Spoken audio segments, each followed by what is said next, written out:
Le rendez-vous politique comme chaque lundi, ce soir c'est avec Jean-Paul Boré. Bonsoir Jean-Paul Boré, Bonsoir. Merci d'être avec nous. Alors je vais essayer de vous présenter. Ce qui est certain, c'est que vous êtes actuellement toujours vice-président de la région Languedoc-Roussillon, que vous êtes membre du Parti communiste français, mais que vous ne ferez pas partie de la liste communiste Front de gauche, on ne sait pas trop encore exactement comment ça va s'appeler pour les prochaines élections régionales.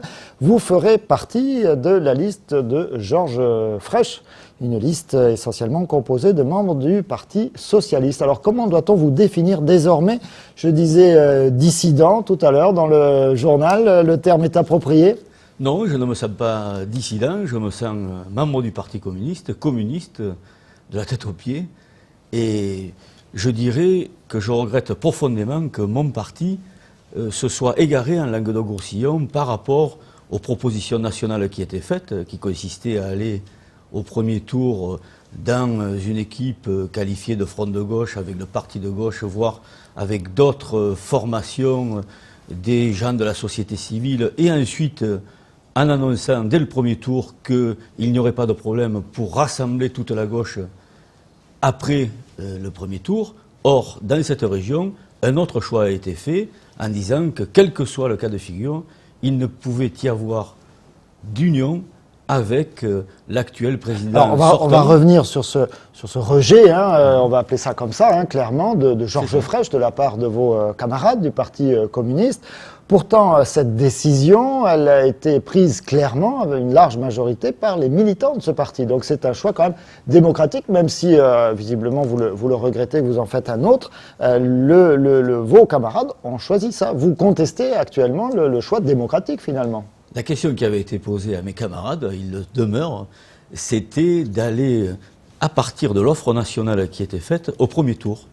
Or, évidemment, comme nous étions quelques-uns à savoir quelle vraie orientation était prise en Languedoc-Roussillon, en désaccord précisément avec la direction nationale, nous avons alerté.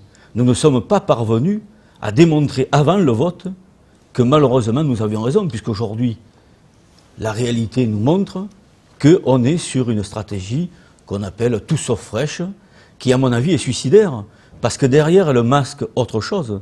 C'est que dans le cadre de l'accord qui vient d'être conclu avec le NPA, le Front de gauche n'envisage aucune alliance que ce soit, y compris si ce n'était pas Georges Frêche, puisqu'il est indiqué qu'en aucun cas on ne peut faire alliance avec le Parti socialiste. Alors autant dire qu'on laisse la porte ouverte aux espoirs de la droite dans cette région. C'est ce que nous avons refusé. Et je le regrette.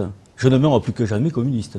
Quel est le risque au fond? C'est celui de faire passer la droite ou tout simplement de ne pas être en mesure de peser au deuxième tour? C'est tout simplement de diviser suffisamment la gauche pour laisser la droite pouvoir l'emporter alors qu'elle n'a aucune chance normalement dans cette région.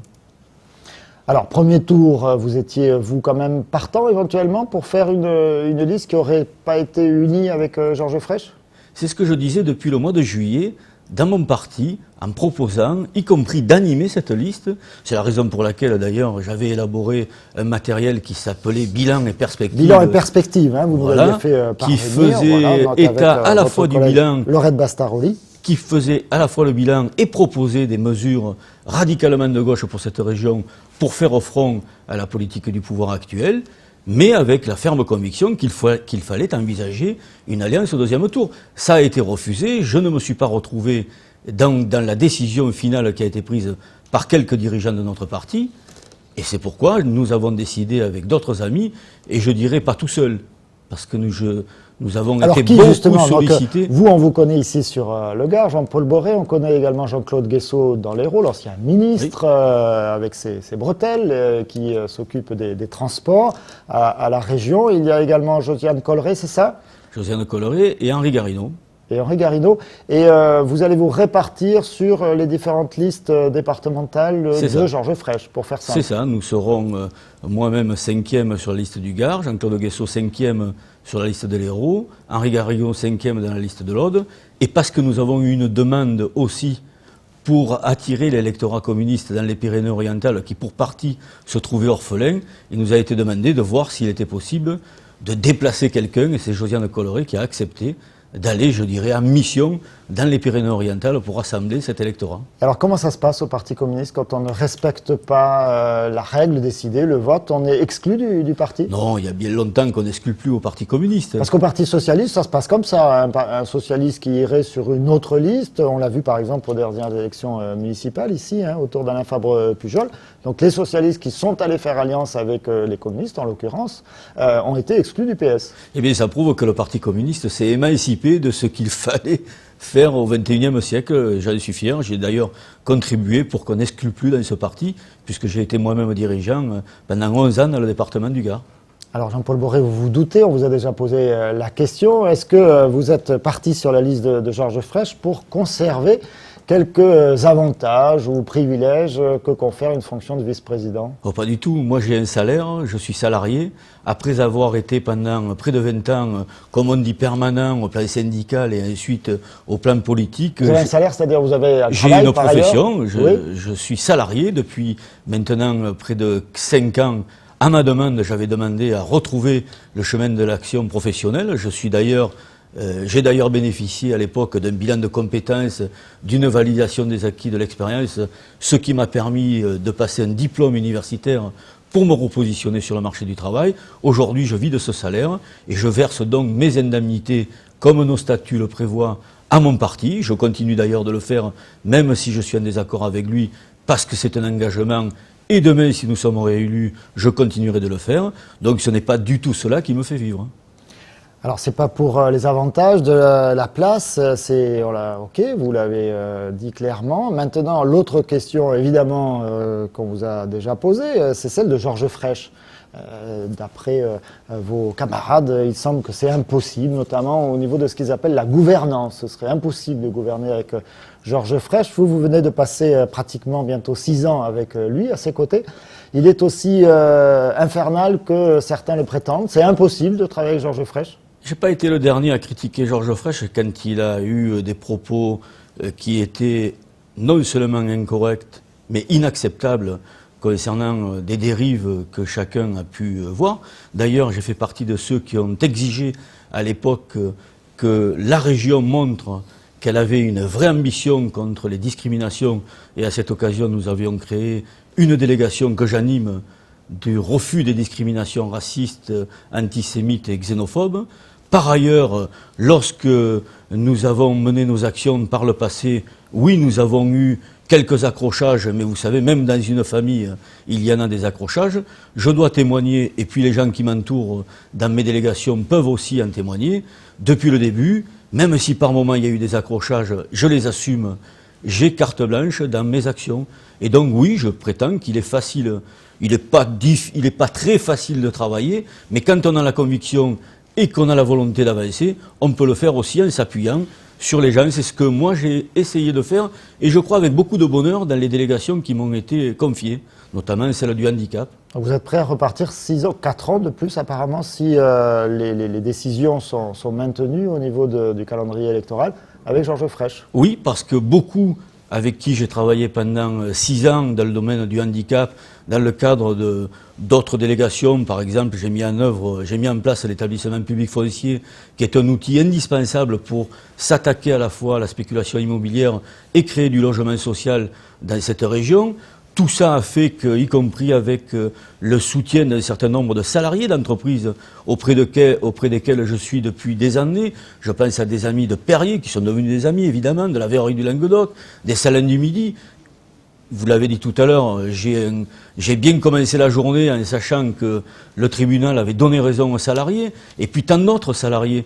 Et je pense qu'on a beaucoup à faire plutôt que de se positionner en oui ou non. C'est beaucoup plus compliqué que ça, la vie politique, me semble-t-il, et il faut savoir l'assumer. Alors vous avez dit 5e sur la liste, ça s'est pas fait sans coincement, je ne sais pas comment on pourrait dire ça, au sein de cette liste à gauche, essentiellement composée de socialistes. Cette 5e place, elle était promise à Robert Crost, dans le cadre d'un savant équilibre entre les différentes tendances au sein du Parti socialiste. Et puis là, hop, crac, padaboum, Jean-Paul Boré, il faut le placer et vous repousser Robert Crost plus loin. C'est réglé tout ça au niveau gardois? Oui, je pense. Robert Cross est un ami, on travaille de concert ensemble, en plus sur des questions de Conseiller la santé. régional sortant également. Il est conseiller régional sortant, il habite le Grau-du-Roi, c'est un opposant au maire actuel, il a effectivement aussi une envergure, je crois que c'est la sagesse qu'il a emportée, pour montrer que nous étions bien un groupe qui avions la volonté de fédérer autour de nous un grand nombre d'électeurs pour éviter qu'effectivement la région bascule à droite. Je crois que les choses maintenant sont en cours de règlement et nous allons rentrer en campagne puisque samedi, la liste va être présentée à 11 h à Montpellier. Alors, lancement de la campagne de Georges Frêche, vous venez de le dire, samedi 23. Tout est bon dans le bilan? Tout est bon. Je crois que je me rappelle, il faut regarder le bilan, on regarde nos engagements. Ma question, je me rappelle en 2004, Georges Frêche rappelait beaucoup, souvent, les statistiques, notamment des chiffres. On est revenu un peu sur la valeur de ces chiffres-là, mais bon, le PIB par habitant, par exemple, des choses comme ça. On n'a pas foncièrement décollé là-dessus. Ah ben, nous étions 20e sur 22, nous sommes 8e aujourd'hui. En termes de PIB par habitant? Pas complètement sur le PIB, mais dans un certain nombre de domaines, c'est pas moi qui le dis, ce sont des revues critères, Le Capital. Lorsqu'on voit aussi que sur les questions du logement, nous avons pu contribuer à la construction de 9000 logements sociaux. Ce matin, nous étions en bureau régional, nous avons adopté une mesure pour en construire 90 de plus dès la semaine prochaine. Quand on voit que l'établissement public forestier, 70% de l'argent accumulé par l'établissement public forestier va servir au logement. C'est ainsi qu'on peut se projeter dans l'avenir pour doubler le nombre de logements sociaux qu'a impulsé la région Languedoc-Roussillon. Lorsqu'on voit les fournitures scolaires, alors que nous, les communistes, nous étions pour aller vers la gratuité des fournitures scolaires, eh bien la première année, nous l'avons obtenue. Aujourd'hui, la première déclaration de Raymond Couder, quand il est venu dans le Gard, c'est pour dire, si nous sommes élus, nous allons supprimer la gratuité des fournitures scolaires.